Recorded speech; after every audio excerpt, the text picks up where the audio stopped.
Gold, trusted gold buyers. మీరు తాకట్టు పెట్టిన బంగారాన్ని విడిపించి ఈ రోజు ఉన్న మార్కెట్ ధరకు కొనబడను.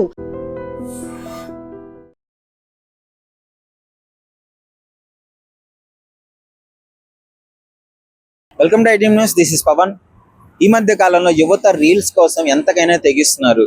రీల్స్ పిచ్చిలో వీడియోస్ చేసి స్టంట్లు చేస్తూ ఎన్నోసార్లు చనిపోయిన సందర్భాలు మనం క్లియర్ గా చూసాం, గాయపడ్డ సందర్భాలు కూడా చూసాం. అలాంటి ఒక ఇన్సిడెంట్ నిన్న జరగడం జరిగింది. నైట్ అర్ధరాత్రి ఓఆర్ఆర్ పైన ఓవర్ స్పీడ్ తో వెళ్ళి ఆ రీల్స్ చేసుకుంటూ కేకలు వేసుకుంటూ వెళ్ళిన వాళ్ళు యాక్సిడెంట్ అయ్యి వాళ్ళంతటా వాళ్ళే డివైడర్ గుద్దుకొని ఓవర్ స్పీడ్ తో వెళ్ళి డివైడర్ గుద్దుకొని అతడు ఎవరైతే డ్రైవ్ చేశాడో అక్కడికక్కడే స్పాట్ లో చనిపోవడం జరిగింది. ఆ వెనకాల కూర్చున్న పర్సన్ ఎవరైతే ఉన్నారో అతడు ఇప్పుడైతే క్రిటికల్ గానే ఉంది, బట్ హాస్పిటల్లో ఉన్నాడు. సో అసలు ఇలాంటి ఇన్సిడెంట్లు చూసినప్పుడు చాలా దారుణం అనిపిస్తుంది.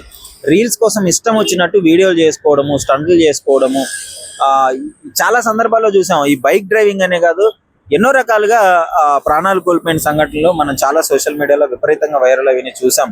ఒక తెలుగు రాష్ట్రాలన్నా కాదు, మొత్తం ఆల్ ఓవర్ ఇండియాలో ఈ రీల్స్ పిచ్చి యువతకి మరీ ఇంకా రీల్స్ లైక్స్, ఆ షేర్లు, కామెంట్లు ఇక ఉంటేనే మేము సెలబ్రిటీ, ఉంటేనే మాకు కడుపు నిండుతాయి, తిండి తినకపోయినా మాకు సంబంధం లేదు అనే విధంగా పిచ్చి బట్టి అడిక్ట్ అయిపోతున్నారు రీల్స్ కి. ఈ డ్రగ్స్ కి, ఈ వ్యసనాలు ఎలా అయిపోతున్నారో రీల్స్ కూడా అలా వ్యసనం అయిపోతున్నారు. కంపారిజన్ తప్పైనా కానీ ఇలానే ఉన్నారు, ప్రాణాలు కోల్పోవడం జరుగుతుంది. సో దీనిపైన నిన్న పాపం అన్యాయంగా ప్రాణాలు కోల్పోవడం జరిగింది. దీనిపైన మరి ఇంకా వీళ్ళకి ఏం చెప్తే అర్థమవుతుందో తెలియట్లేదు. వాళ్ళ పైన ఎన్నో నమ్మకాలు పెట్టుకున్న ఫ్యామిలీ మెంబర్స్ అందరూ ఇప్పుడు వాళ్ళు సఫర్ అవ్వాల్సి వస్తుంది. వీళ్ళదేముంది, ఓవర్ గా ఒక 100, 150, 200 మీద గమ్మని వెళ్ళిపోతారు. ఏదో ఒకటి ఇన్సిడెంట్ జరుగుతుంది. వీళ్ళకే కాదు, వీళ్ళ వల్ల అపోజిట్ లో కరెక్ట్ గా వచ్చే వాళ్ళకు కూడా ప్రమాదం జరిగే అవకాశం ఉంది. సో ఇలాంటి వాళ్ళు ఇప్పటికైనా మారండి. ఆ రీల్స్ కోసం పిచ్చి పిచ్చి స్టంట్లు చేయొద్దు. ఏమైనా ఉపయోగపడే వీడియోలు ఉంటే చేయండి, ఏమైనా ఇన్ఫర్మేటివ్ వీడియోలు చేయండి, అవేర్నెస్ వీడియోలు ఉంటే చేయండి. అనవసరంగా ప్రాణాలు కోల్పోయే యువత ఇప్పుడు అన్యాయంగా మీ ఫ్యూచర్ ని బలి చేసుకుంటున్నారు. మీరే తల్లిదండ్రులకి తీరని శోకాన్ని మిగులుస్తున్నారు. అది తీసుకుంటే యాక్సిడెంట్లు ఎక్కువైపోయాయి ఈ మధ్య కాలంలో.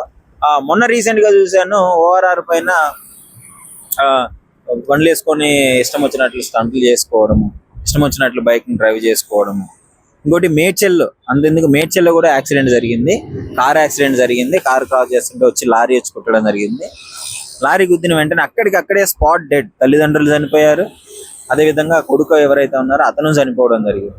సో అవన్నీ చూస్తుంటే ఈ యాక్సిడెంట్లు కొంచెం కేర్ఫుల్ గా ఉంటే లైఫ్ కాపాడుకునేవాళ్ళు కదా, ప్రాణాలు కాపాడుకునేవాళ్ళు కదా, సేఫ్ గా ఇంటికి వెళ్ళేవాళ్ళు కదా. ఎందుకు ఇంత హేమర్పాటుగా ఉన్నారో అనిపిస్తుంటుంది. సో లైఫ్ అనేది ఒక ఫ్రాక్షన్ ఆఫ్ సెకండ్ లో అయిపోతుంది. యాక్సిడెంట్లు రోడ్ల మీద ఇష్టం వచ్చినట్లు డ్రైవ్ చేయడం కాదు, మనం కరెక్ట్ గా వెళ్ళినా అపోజిట్ పర్సన్ కరెక్ట్ గా రారు. సో అవి చూసుకొని జాగ్రత్తగా డ్రైవ్ చేసుకోవాలి. దీనిపైన ఎన్ని అవేర్నెస్ వీడియోలు చేసినా, ట్రాఫిక్ డిపార్ట్మెంట్ తో ఎన్నో వీడియోలు చేశాను, అదేవిధంగా దానికి సంబంధించిన ఆర్టీఓ ఆఫీసర్లతో ఎన్నో వీడియోలు చేశాను. సో ఎన్ని వీడియోలకి అట్లీస్ట్ అవి చూసన్నా మారుతారేమో, అవేర్నెస్ వస్తుందేమో అంటే వీళ్ళు మారే ప్రసిద్ధి కనబడట్లేదు. ఇష్టం వచ్చినట్లు ఈ మైనర్లు ఎక్కువగా డ్రైవింగ్ చేయడం ఎక్కువైపోయింది. మైనర్లు డ్రైవింగ్ చేస్తే ఎలాంటి శిక్షలు ఉంటాయి, ఎలాంటి పనిష్మెంట్స్ ఉంటాయని వాళ్ళ పేరెంట్స్ కి క్లియర్ గా అవేర్నెస్ తీసుకొచ్చిన పేరెంట్స్ మాత్రం మైనర్స్ కి బండ్లు ఇస్తూనే ఉన్నారు. మెయిన్ పేరెంట్స్ కంట్రోల్లో పెట్టాలి పిల్లల్ని. ఎవరితో తిరుగుతున్నారు, ఎటు వెళ్తున్నారు, లేట్ నైట్ ఏం చేస్తున్నారు బయట ఉండి అని చెప్పేసి ఇవన్నీ వాళ్ళు కన్సర్న్ చూపించుకోవాలి. వాళ్ళ రెస్పాన్సిబిలిటీ అది పేరెంట్స్ది.